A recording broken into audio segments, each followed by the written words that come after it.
Serikali itaendelea kuboresha mazingira ya biashara na uwekezaji kwa kurahisisha taratibu za kufanya biashara, kuboresha miundombinu ya usafirishaji, kuimarisha huduma za bandari, reli, barabara na usafiri wa anga, pamoja na kuendelea kutumia fursa zinazotokana na eneo huru la biashara la Afrika, Jumuiya ya Afrika Mashariki na Jumuiya ya Maendeleo Kusini mwa Afrika.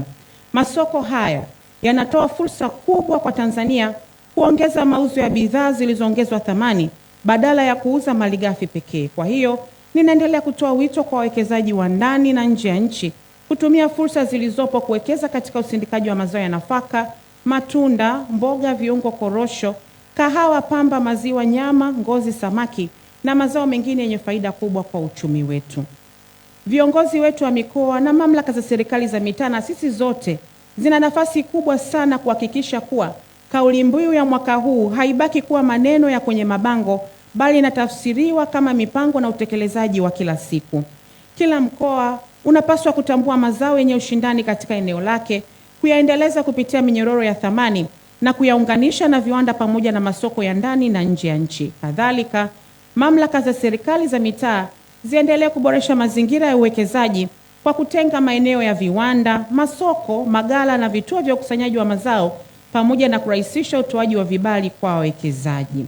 Napenda pia kuzitaka taasisi za fedha kuendelea kubuni bidhaa za kifedha zinazokidhi mahitaji ya sekta ya kilimo na biashara ya mazao. Upatikanaji wa mitaji nafuu ni nguzo muhimu katika kuongeza uzalishaji, usindikaji na biashara. Ndugu washiriki, biashara duniani kote ni ushindani.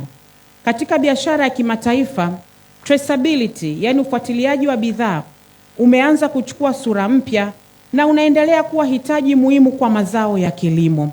Wanunuzi wa kimataifa wanataka kujua bidhaa imetoka wapi, imelimwa kwa njia gani, kama uzalishaji wake umezingatia uhifadhi wa mazingira na usimamizi wa taka. Hivyo, ubora na bei pekee havitoshi. Uwezo wa kuthibitisha historia ya bidhaa na uzalishaji endelevu inaongeza imani ya wanunuzi, kufungua masoko mapya na kuiwezesha bidhaa kuuzwa kwa bei nzuri zaidi kutokana na thamani yake kuongezeka. Kwa nchi yetu, huu ni wakati wa kuimarisha mifumo yetu kwa kutumia teknolojia za kidijiti, kufuatilia bidhaa na kuwajengea wakulima uwezo wa kutunza kumbukumbu pamoja na kulinda mazingira. Hatua hizi zitaongeza ushindani wa mazao yetu katika soko la dunia, kuongeza thamani ya mazao, kuwezesha wakulima kupata bei zenye tija na kuongeza mapato ya sekta ya kilimo pamoja na uchumi wa taifa kwa ujumla.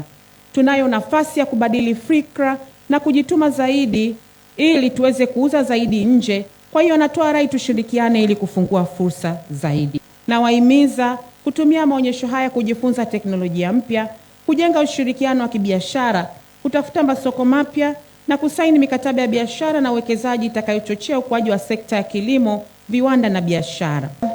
Ninaomba kwa pamoja tuhakikishe kuwa maonesho ya Nane Nane yanakuwa jukwaa la kuibua ubunifu, kuongeza uwekezaji, kukuza biashara na kuharakisha utekelezaji wa Dira ya Maendeleo ya Taifa 2050.